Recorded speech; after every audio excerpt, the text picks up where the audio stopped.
అందరికీ నమస్కారం.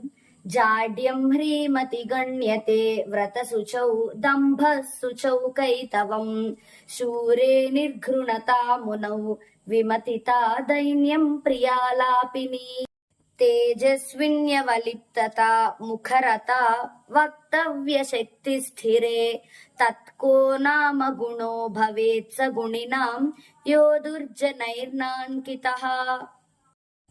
అంటే అసలు చెడ్డ స్వభావం కలిగిన మనుషులకి ఎవరు ఎంత గొప్పగా ఉన్నా ఎవరు ఏం చేసినా కూడా వారికి వంక పెట్టందే అసలు వారు ఊరుకుంటారో చెప్పండి. అంటే ఇప్పుడు ఒకరు కొంచెం బిడియంగా సిగ్గుపడుతూ అలా ఉన్నారనుకోండి, వారిని వాడు మంద స్వభావం కలవాడురా, వాడు చాలా నెమ్మదస్తుడురా అనేస్తారు. అంటే అదో వంక. అలాగే ఎక్కువ పూజలు వ్రతాలు వాటిని ఎక్కువ పాటించే వాళ్ళనేమో వాడికి బడా ఎక్కువ, వాడంతా పైకి అలా ఉంటూ ఉంటాడు అంతే అనేస్తారు.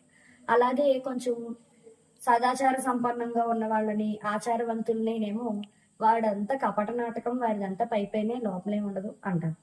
అలాగే కొంచెం శూరత్వం ప్రదర్శిస్తూ ఉంటే వారినేమో వాడికి అసలు దయాదాక్షిణ్యాలు లేవు అంటారు. అలాగే మునీశ్వరునేమో వాడికి అసలు బుద్ధి లేదు, బుద్ధిహీనుడు అంటారు. అలాగే కొంచెం మంచిగా ప్రియంగా ఇష్టంగా మాట్లాడే వాళ్ళనేమో వాడు దీనుడు, వాడు చేతకాని వాడు అంటారు. అలాగే కొంచెం తేజవంతులుగా మంచిగా ఉన్న వాళ్ళనేమో వాడి గర్వం ఎక్కువ, అహంకారం ఎక్కువ అంటారు.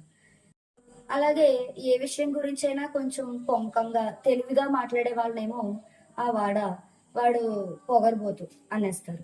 ఇది ఈ శ్లోకం యొక్క భావం.